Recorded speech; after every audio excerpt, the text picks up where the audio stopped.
admit that my research has been more with the Utah pioneers, and I'm going to talk about Parowan, Utah a bit. Parowan is in the southern part of Utah, and it was a jumping off point for the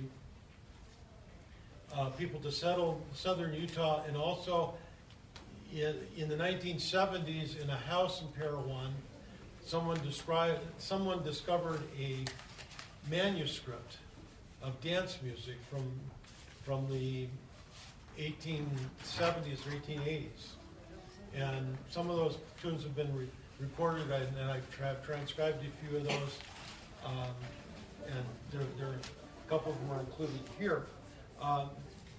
The music has been fairly well documented outside of Utah. Vivian Williams published 4 books that are unfortunately out of print. The Aurora Violin Manuscripts, the Haynes Family, which is 19th century dance music from the Aurora Colony of Oregon, the Haynes Family Manuscript, Pioneer Dance Music from the Willamette Valley of Oregon, Songs and Dances of the Oregon Trail and Early Pioneer Communities, and the Peter Beamer Manuscript, Dance Music collected in the gold mining camp of Warrens Diggins, Idaho in the 1860s. Many of these pioneers came from Western Europe, and what they did is they brought their dances, they brought their music, they brought their customs with them, and these dances were a way of creating community, of being able to really solidify themselves as a community. The Utah Pioneers were one of the few religious groups that actually encouraged dancing and fiddle playing. In fact, Brigham Young, when he told people to go out and colonize, and he assigned them to different places to colonize anywhere from Idaho down into northern Mexico, he made sure that they had a fiddle player with them, so they could hold their dances. And one of the very first structures that they erected was a place where they could dance. And we're going to play some of that dance music. We're going to start off with Louis Napoleon's, or Louis Napoleon's, maybe they pronounced it Louis back then. Hey, Louis. Louis Napoleon's Grand March, and every dance, the proper way of starting a dance was to have the Grand March, so that people could see who was there. It was usually led by a dignitary of the town, or the special guest, or if there was like a wedding, the groom and bride of honor were the ones to lead the Grand March. We're going to play Louis Napoleon's. I've tried to keep away from fairly well-known tunes. Another one is I wish it were that well known. Yeah, it's so well known. Bonaparte Crossing the Rhine. Right, Yeah, that's my favorite. We're going to play. So we'll go ahead and play just a couple of times so you can hear how it goes. We'll stop and then we'll play it all together. One, two, ready, go.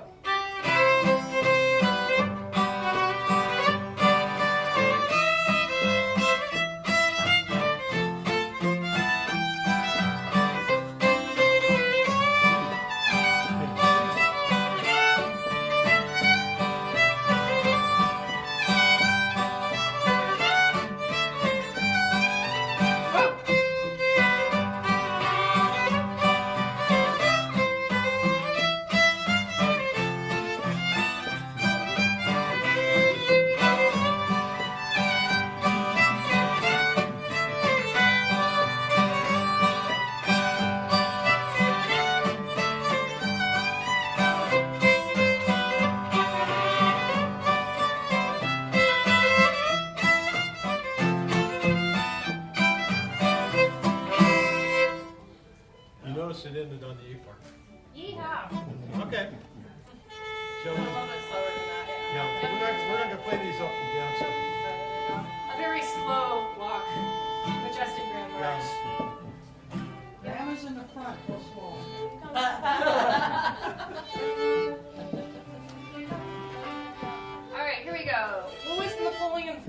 March. 1, 2, here we go.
March of the Galop. We're gonna, So where are we? Lars Mortensen's Lars Polka. Mortensen. Lars Mortensen was born in Denmark. He and his family Yeah. immigrated to the United States. He went to Utah. He was part of one of these handcart companies where they walked pushing a handcart from Omaha, Nebraska to Salt Lake City. And he was one of the tragic ones. They left way too late in the year to avoid the snow in the Rocky Mountains. A lot of the members of that handcart company perished. He and his family made it just fine. Shortly after making it to Utah, they were assigned to go down to Parowan, Utah. It was a poor family. They showed up to a party. He was 14 years old. He showed up to a party, dressed as best he could, which was pretty poorly. Kids made fun of him, and he didn't know enough English to be able to understand them. But he got up and played his fiddle, and after that, he was no longer known as the Danish kid. He was known as Lars the Fiddler. So we're going to play his polka. The moral of the story is if you're socially awkward, play the fiddle. 100%. Yeah, true story. So I'm socially awkward. Yeah. Just look at this all. Right, exactly. We'll play it again a couple of times through so you can hear it, and then we'll play it all together. 1, 2, 3, 4.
grandma polka. The groovy polka. It's a groovy polka. It kind of sounded at first sounded like something he'd play.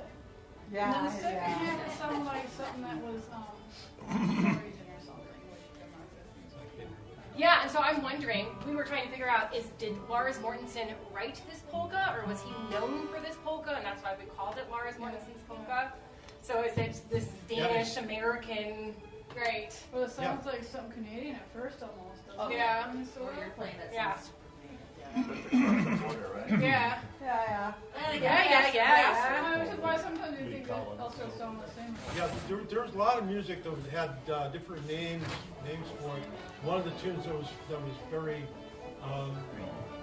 very popular was Bigfooted Tom's Favorite, because Tom had a big foot, and that was his favorite tune. Poor guy. I don't want to be... The only thing that's known about you is that you had a big foot. Yeah, But he was a field goal kicker. Yeah. He was really good at what he did, yeah. Oh my goodness. All right, let's go ahead and play this tune, and we'll do it like yum ba dum ba dum ba dum, that tempo, okay? Here we go. Starts if you want. Yeah, exactly. Good luck. There's sheet music up front if y'all want to grab some of that. Yum ba dum da, 1, 2, here we go.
It's called a tucker waltz, and a tucker is usually a man or men without partners.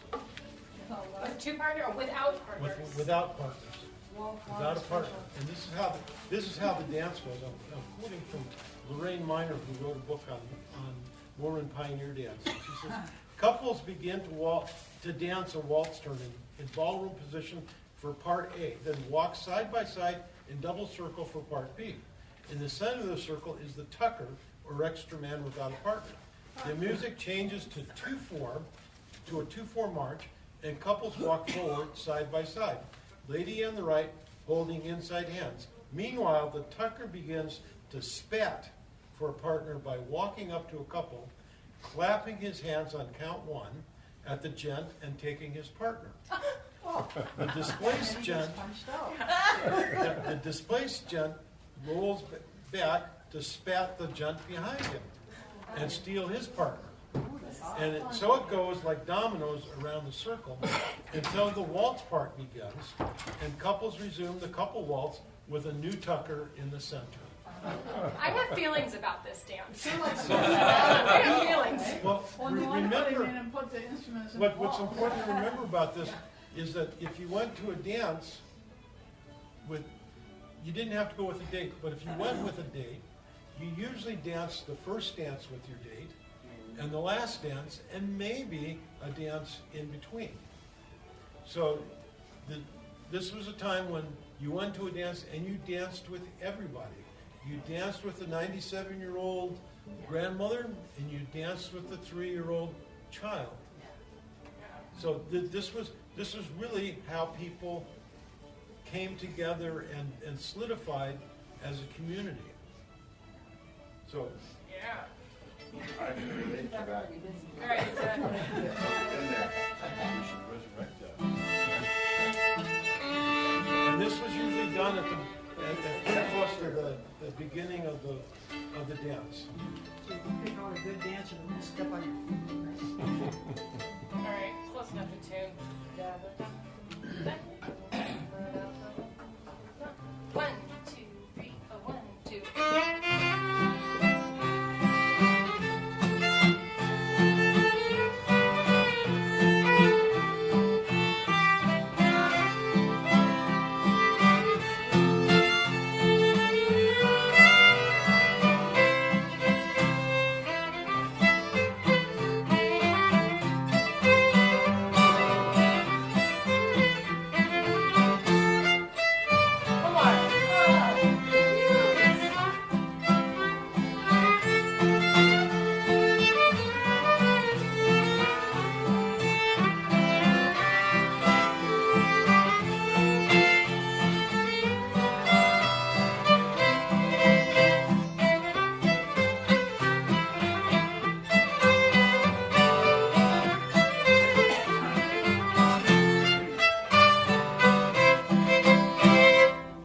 One more. There you go. Please turn your pages to Doc Kemmerer's favorite. Oh, Lord.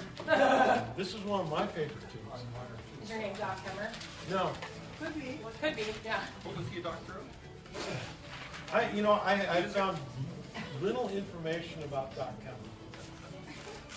I know that I had his birth and death dates. He 1833 to 1907. So he's a real person. Yeah, he's a real person, and he was one of these people who went to church one Sunday, and his name was read from the pulpit that he was to go down to Parowan and settle Parowan.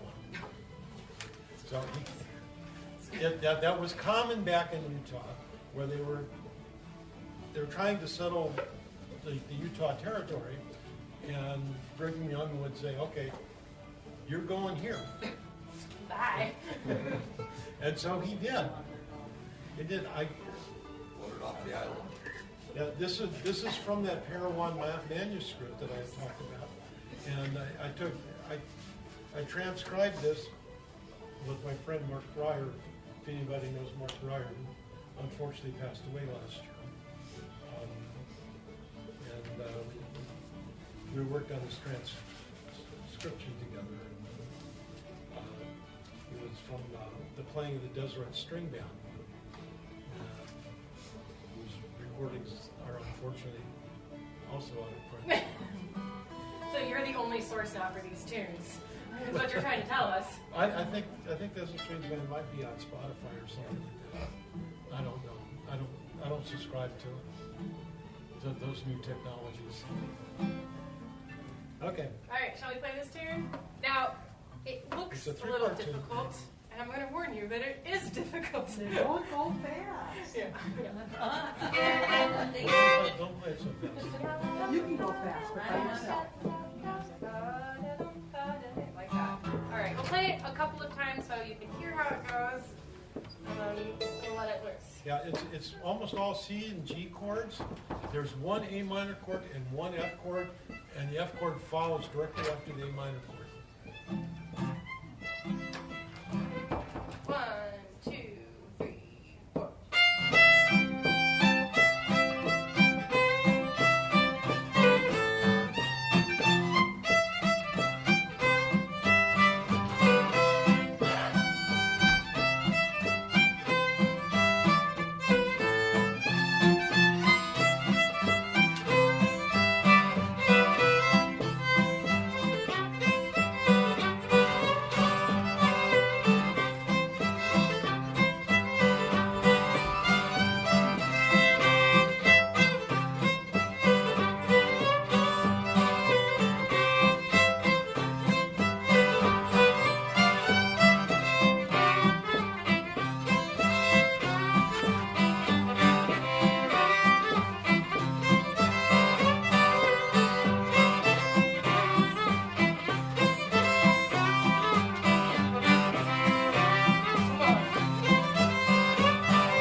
Galop was a So Parowan Galop is the next tune. Parowan Galop.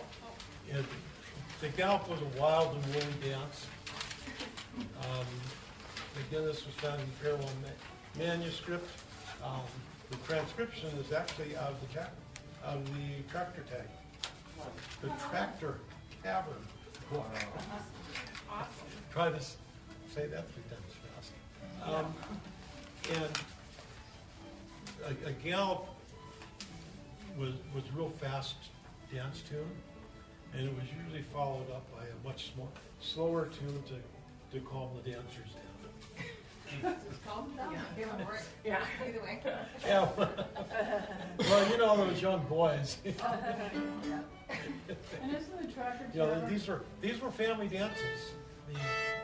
I mean, people would bring their kids, and back in those days, sometimes the windowsills were 18 inches wide, and they put their sleeping babies up on the windowsills.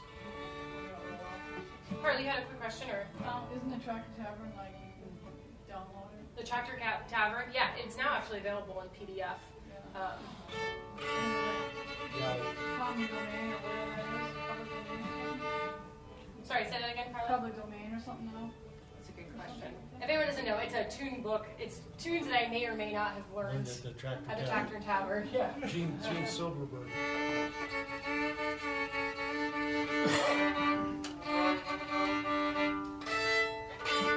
So we'll go ahead and play this. We'll play it a couple of times and we'll play it together. 1, 2, 3.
anybody knows another name for some of these tunes, please let me know. I mean, and I know there are, two names are arbitrary and made up sometimes on the spot. We're gonna try to end with two tunes here, really quickly. The Scotch Reel. The Scotch Reel was a dance for two women and one man.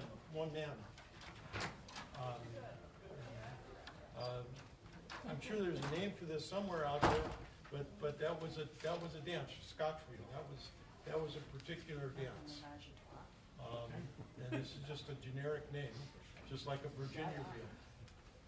So this is that's the name of the dance, not at all like the tune, the Scotch Reel. Yeah, there's a dance called Scotch Reel. This is what was named in the Parowan manuscript. And we'll go ahead and play it because I want to get to the home waltz after this. It's on that same page. I'll just play it. Yeah.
This was the call to remind people that it was time to go home. The dance was ending. Yeah. Or you can't stay. You don't have to go home, but you can't stay here. This was the tune that ended so many dances. But, someone took exception and decided that they didn't want this degenerate tune, but it's one that was very popular and, like I said, ended the dances. Time to go home. Time to end this workshop. Don't go home. You just end the workshop. I think we're not going to play. I think we'll do it slow enough that I think we can all kind of pick it up and just based off of time. Okay. So we'll go ahead and finish up with the home waltz. Okay. Yeah, it's a fairly well known. It's a fairly. Yeah. Sometimes called the home sweet home waltz. Here we go. 1, 2, 3. 1, 2.